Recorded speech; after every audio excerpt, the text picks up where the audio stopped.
எல்லாருக்கும் வணக்கம். To our media, Romba thank you sir for joining us and to everybody कि आप सब time निकाल के आए. Amma Vanakkam, thank you for giving me this film. Thank you. Let's talk about our director, captain of ship. It's 2 years of hard work, sir. I remember, sir, when I came on the set and he was very tensed, nervous because I came in the I comes in pre-climax and climax and he's like very tense. I could see because you know when you come on the set, एक वो body language से पता लगता है. So director was very nervous. I called him and we were sitting together and I told him, sir, believe me, we'll have a kick-ass pre-climax and climax. I told you this, sir. And trailer पातिंगला. So it's looking damn good with the fabulous cast. It's your vision, sir. It's not aaj ka. It's been 2 years. Manas, it's not easy to shoot out of city, you know, forest areas. Mein. So and it's the first film, I think. So damn good job, brother. Damn good. We're looking very good. Thank you for showing us beautifully on screen. To our cast, John sir, Vimal, Shrushti, Mahima, Shubhangi, unfortunately we don't have scenes together, but looking forward to work with you in future. So it was lovely working with you all. It's a very realistic film. बहुत कम फिल्में बनती हैं जिसमें इतना realistic acting होता है, village backdrop होता है, rawness होती है. So I want to appeal to everybody, to media, कि it's a theatrical watch. Don't wait for come to OTT. So damn good BGM. So please come to theaters on 12th December and watch this cinema. So we did a lot of hard work making this film. We gave our blood and sweat. So it's not a cinema like not small and big. It's our vision and so story बहुत अच्छा है. Trailer आप लोगों ने देख लिया है. So I want to request, please come to theaters, spread the word. We need your love. We need blessings. Please watch this film Mahasena in theaters on December 12th. Thank you everybody. And my producers, and I want to thank the costume department and art department, production team for supporting us. Everybody, to all the whole cast and crew. मैं बहुत लोगों का नाम नहीं जानता हूँ पीछे sir. I loved working with you. We have a beautiful climax, very unique climax, beautiful choreography. Sir, master name? Ram Kumar did the choreography, and a very unique climax. It's a very realistic film and realistic climax. So bless us guys and thank you very much. I'm very grateful today. I'm part of this cinema, Mahasena. Thank you very much. Thank you media. Thank you. So இதோட experience தான் நான் பேசி ஆகணும். இந்த படத்தில் வந்து வழக்கமாக சொல்லுவாங்க, நான் இதுக்கு முன்னாடி ஒரு ஆடியோ லான்ச் போயிருந்தேன். இந்த ஊருக்காரங்களாம் படம் எடுத்தால் அவனோட சொந்தக்காரன், அப்பா அம்மா மாமா மச்சான் எல்லோரும் வந்துடுவாங்கடா அப்படின்னு சொல்லிட்டு வெளியே ஒரு சத்தம் கெட்டுச்சு. யார் சொன்னான்னு தெரியாது. இந்த சூரரை போடுற படம் தான் ஞாபகம் வரும். எப்படியாவது ஜெயிச்சிடுறா அப்படின்னு சொல்லிட்டு சொந்தக்காரன் எல்லாருமே வந்து ஒரு 50, 100, 1000, 2000 சொல்லி கொடுத்து அவனை ஜெயிக்க வைப்பாங்கல்ல, அந்த மாதிரி தான் இந்த படம் ஆக்சுவலாக. ஆமாம், வந்திருக்கிற சொந்தக்காரங்க தான், வந்திருக்கிறது எல்லாமே ஊருக்காரங்க தான். எஸ், ஊருக்காரன் தான் படம் எடுத்தான், ஜெயிச்சிருவோம் ஒரு நம்பிக்கையில் தான். ஒட்டு மொத்தமாக ஆளால் எவ்வளோ முடியுமோ சேர்ந்து கொடுத்து தான் இந்த படத்தை எடுத்திருக்காங்க. அதை புரிஞ்சுக்கிட்டு நாங்களும் சாப்பாடு சரியில்லைனா குறை சொல்லலை, கேரவான் கொடுக்கலன்னா குறை சொல்லலை, இவ்வளோ தூரம் யூனிட்டு நடக்க வைக்கிறாங்க குறை சொல்லலை. ஆனால் எல்லாத்தையும் ஏற்றுக்கிட்டு நாங்கள் இதை ஒரு குடும்பமாக நினச்சி பண்ணோம். இதை நீங்கள் எப்படியாவது வெற்றி பெற வச்சுருங்கன்றது தான் நான் கேட்குறேன். ஆக்சுவலாக கூப்பிட்றது எதுக்கு? அம்மா நான் ஒரு படம் எடுத்துருக்கேம்மா, அண்ணன் வானே, நான் இந்த படத்தில் இத்தனை வருஷம் பண்ணேன். ஆக்சுவலாக நான் இந்த டெக்னீஷியன்ஸ் அவ்வளோ பேரையும் பாராட்டணும். நாங்களாம் வந்து ஷூட்டிங் ஸ்பாட்டுக்கு போயிடுவோம். எப்படியோ எங்களுக்காக சேவை செய்கிறதுக்காகவே இந்த ஏடிஸ் இருக்காங்க உண்மையாக. ஆனால் இது வேணுமா அது வேணுமா எல்லாத்தையும் கேட்டு செஞ்சதுக்கு அந்த ஏடிஎஸ்க்கு நம்ம கடமைப்பட்டிருக்கோம். அவங்க நான் ஒன்றும் சம்பளம் கொடுக்கல, என் சம்பளம் வாங்கலை. ஆனால் நான் உழைக்கிறது நான் வந்திருக்கேன். ஆனால் அவங்க என்ன வாங்கினானுங்களே தெரியலையே. ஏன் இவ்வளோ உழைச்சானுங்க, ஏன் எனக்காக உழைச்சானுங்க? இல்லை, அந்த ஏடிஸ்க்கு இந்த மேடை கூட கிடைக்கல, இதில் ஒரு பேர் கூட வர போகிறது தான். ஆனால் அந்த ஏடிகளோட உழைப்பெல்லாம் நான் வந்து பாராட்டுறேன். அண்டு இதில் ரொம்ப முக்கியமான சொல்லலாமா சார்? கண்டிப்பாக டைரக்டர் சார் எல்லாருமே பாராட்டியிருப்பீங்க. நான் டைரக்டர் கூட சேர்ந்து உழைச்ச பவித்ரனை வந்து உண்மையிலே மறக்கவே மாட்டேன். நான் சில சமயம்லாம் கோவப்பட்டிருக்கேன், திட்டியிருக்கேன். அதுக்கெல்லாம் நான் இந்த மேடையில் மன்னிப்பு கேட்டுக்கிறேன். அதே மாதிரி நம்ம சியான் நவீன், ஹரி, ஸோ கொஞ்சம் முன்னாடி வாங்க, உங்கள் முகத்தையும் காட்டலாம். வாங்க, கொஞ்சம் சட்டுன்னு வாங்க. ஓகே, பெல் அடிச்சிட்டாங்க பாருங்கள். ஸோ பவித்ரனெலாம் வந்து ரொம்ப கடுமையாக திட்டியிருக்கேன். இந்த இடத்துல நான் மன்னிப்பு கேட்டுக்கிறேன். ஸோ இதுதான் நான் சொல்லிக்க விரும்புகிறேன். ஏன்னா நம்மளை எந்த விதத்துலையும் ரத்த பந்தம் கிடையாது. எந்த விதத்துலையும் நான் வந்து இவங்களுக்கு எதுவும் கொடுத்துடல. ஆனால் எனக்காக உழைச்ச அத்தனை பேருக்கும் என்னுடைய மனமார்ந்த வாழ்த்துக்களும் நன்றிகளும். இந்த திரைப்படம் வெற்றி பெற என்னுடைய வாழ்த்துக்கள். டிசம்பர் 12 கண்டிப்பாக மறக்க முடியாத நாளாக இருக்கும் தமிழகத்தில் பிறந்திருந்தீங்கன்னா.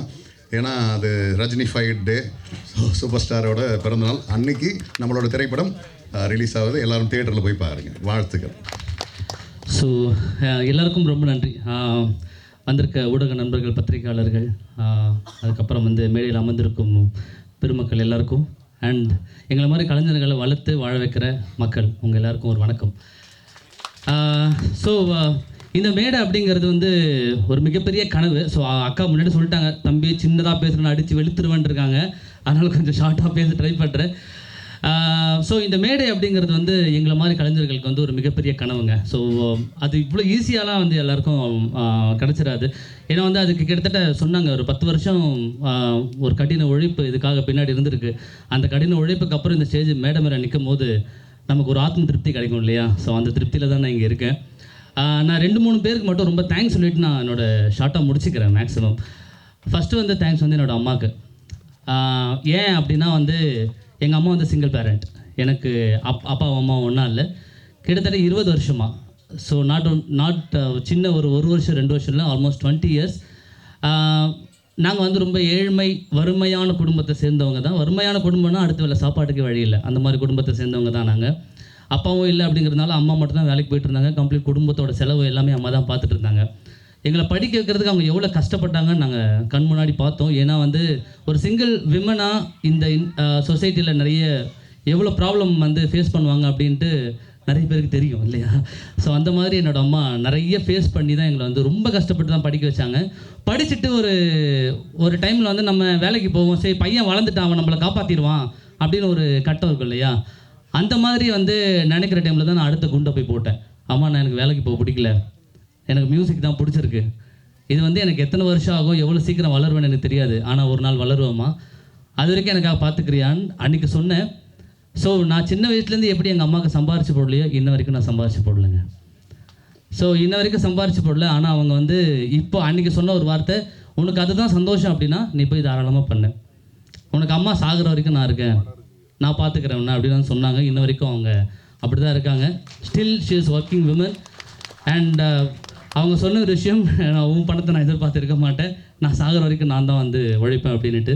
ஸோ செகண்ட், தேங்க்யூம்மா, லவ் யூ. அண்ட் ரெண்டாவது தேங்க்ஸ் வந்து என்னோடய கூட பிறந்த தம்பிக்கு. என்னோட அவன் 5 வயசு சின்னவன். நம்ம அண்ணன் வளர்ந்துட்டான், அண்ணனை பார்த்து தான் தம்பி வந்து வளருவாங்க அப்படின்னு ஒரு கட்டம் இருக்கும் இல்லையா? நான் வந்து மியூசிக் தான் பண்ண போகிறேன், இதில் எப்படி சம்பாதிக்க போகிறோன்னு எனக்கு தெரியல, எவ்வளோ கஷ்டப்பட போகிறோன்னு எனக்கு தெரியல அப்படின்னு சொல்லும்போது என்கிட்ட நானும் அவனை நிறைய பேசிக்க மாட்டோம். அண்ணன் தம்பிகளுக்குள்ளே ஜென்ரலாக உங்களுக்கு தெரியும் இல்லையா, நிறைய பேசிக்க மாட்டோம், நிறைய இது பண்ணிக்க மாட்டோம். அவன் எங்கள் அம்மா கிட்ட போய் சொல்லியிருக்கான், அண்ணன் அவன் என்ன கனவோ தேடுறதோ அதை நோக்கி ஓடட்டுமா, நான் வேலைக்கு போகிறேன், நான் வேலைக்கு போகிறேன், காலையில் வந்து காலேஜ் போவான், சாயந்தரம் ஃபுட் டெலிவரிக்கு போவான், அந்த காசை என் குடும்பத்துக்கு கொடுத்து என்னோடய இடத்த அவன் வந்து நிரப்புனான். ஹரி, லவ் யூடா. அண்ட் மூணாவது, சரி அம்மாவும் தம்பியும் வந்து பெற்றவங்க கூட பிறந்தவங்க அப்படின்னு சொன்னால் நம்ம கல்யாணம் பண்ணுவோம் இல்லையா? என்னோடய ஒய்ஃப் ராகா. எல்லா ஒய்ஃப் தெரியும், இந்த மெஜாரிட்டி ஒய்ஃப் வந்து நீங்கள் ஏன் வேலைக்கு போகல, நீங்கள் ஏன் சம்பாதிக்கல அப்படின்னு நம்மளை நிறைய ப்ரெஷர் பண்ணுவாங்க இல்லையா? இன்ன வரைக்கும் எனக்கும் சேர்த்து அவள் தான் சம்பாதிச்சுக்கிட்டு இருக்கா. நம்ம இதுக்கப்புறம் எவ்வளோ சம்பாதிக்க போகிறோம், என்ன பண்ண போகிறோம்னா நமக்கு தெரியாது, ஆனால் எல்லாமே அவங்களுக்கு தான்.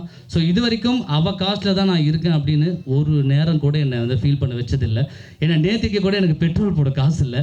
பெட்ரோல் போட காசு இல்லை, என்னோட ஜிபே அவளே போய் நோட் பண்ணி பார்த்துட்டு, அவங்களே நோட் பண்ணி பார்த்துட்டு சைலண்ட்டாக வந்து 3000 ரூபா அனுப்பி விட்டுட்டு, நான் அப்புறம் அடுத்த நாள் பார்க்கும்போது எனக்கு காசு வந்திருக்கு, ஏமா அந்த காசு வந்திருக்குன்னா வச்சுக்கோ, அவ்வளோ அதுக்கு மேலே இருக்காது அவங்க கிட்ட இருந்த அந்த response. Thank you so much Raga, love you டி. அண்ட் இவங்க எல்லாருமே நமக்கு ரத்த சொந்தம், கூட பிறந்தவங்க, கல்யாணம் பண்ணவங்கன்றதை தாண்டி நம்மளோட கனவுகளுக்காக நம்ம உண்மையாக உழைச்சோன்னா நம்மளை சுற்றி நல்லவங்க மட்டும் தான் இருப்பாங்கன்னு ஒரு விஷயம் நம்ம நிறைய பேர் கேள்விப்பட்டிருப்போம். இன்றைக்கி அந்த மேடையிலேயே அது அமைஞ்சிருக்கு. நான் அதை சீக்கிரமாக சொல்லிடுறேன். ஒருத்தர் வந்து என்கிட்ட கேட்டார், நீ என்னடா பண்ண போகிற, உன் கனவுக்கு என்ன பண்ணணும் அப்படின்னா, நான் வந்து ஸ்டுடியோ வைக்கிற அளவுக்குலாம் நமக்கு வருமானமும் கிடையாது, வசதியும் கிடையாது. அப்போ உனக்கு என்ன பண்ணணும், அப்படியே உனக்கு என்ன பண்ணால் நீ லைஃப்பில் சீக்கிரமாக வளருவேன் அப்படின்னா, எனக்கு ஒரு ஸ்டுடியோ வந்து வைக்கணும் அப்படின்னு.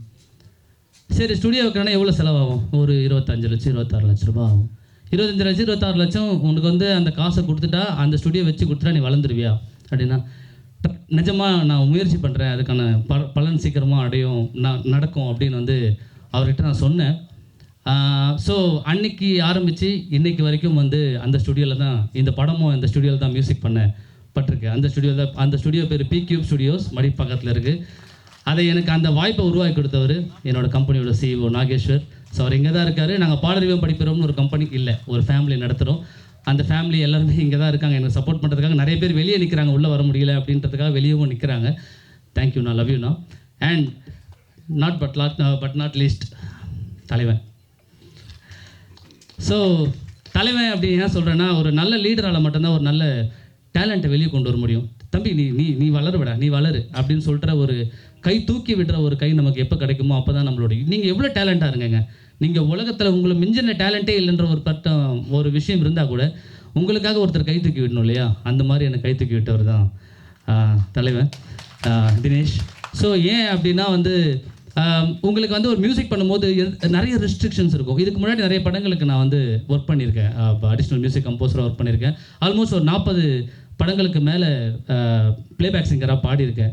அண்ட் நிறைய ரியாலிட்டி ஷோவில் ஃபைனலிஸ்ட்டாகவும் இருந்திருக்கேன், டைட்டில் வின்னராகவும் இருந்திருக்கேன். ஸோ அது வந்து சிங்கரோட கெரியர். மியூசிக் கெரியரை பொறுத்த வரைக்கும் எனக்கு இதுக்கு முன்னாடி பெரிய அச்சீவ்மெண்ட்னு எதுவுமே கிடையாது. ஸோ தினேஷ் ப்ரோ சொல்லும்போது சொன்னார், எனக்கு முன்னாடி என்ன பண்ணேன்னு விமலை நான் கேட்கவே இல்லை அப்படின்னு.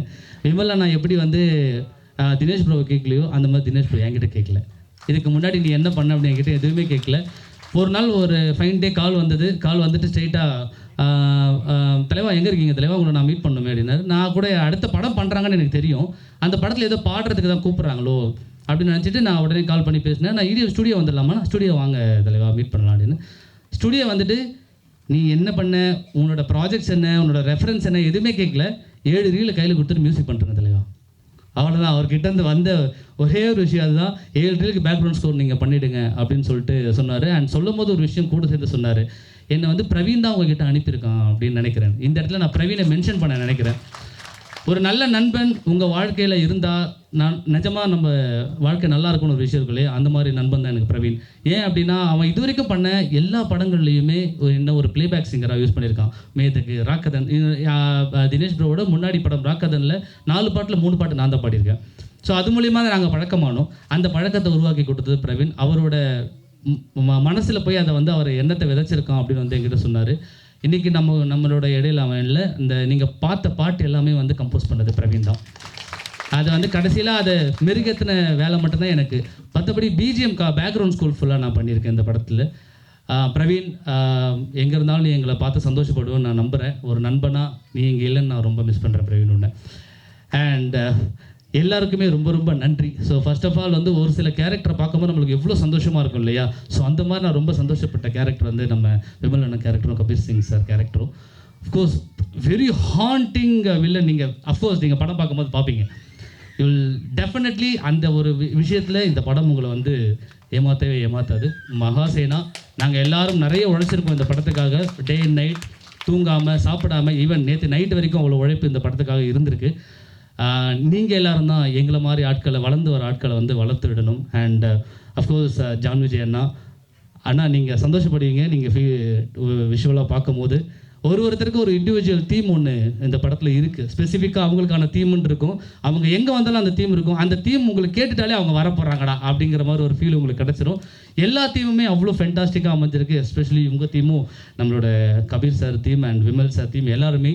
And thank you so much. நான் இதுக்கு மேலே நான் பேசினா அக்கா பின்னாடி கழுத்து பிடிச்சி இழுத்துருவாங்கன்னு நினைக்கிறேன். So thank you. இந்த படத்தை வந்து December 12th அன்றைக்கி வந்து தேட்டரில் பாருங்கள். எங்கள் எல்லாருமே வந்து வளர்த்து விடுங்க. உங்களோட பிள்ளைங்க தான் நாங்கள். உங்ககிட்டயே நாங்கள் மறுபடியும் அடுத்த படமும் கொடுப்போம், உங்களை சந்தோஷமும் படுத்துவோம். நன்றி.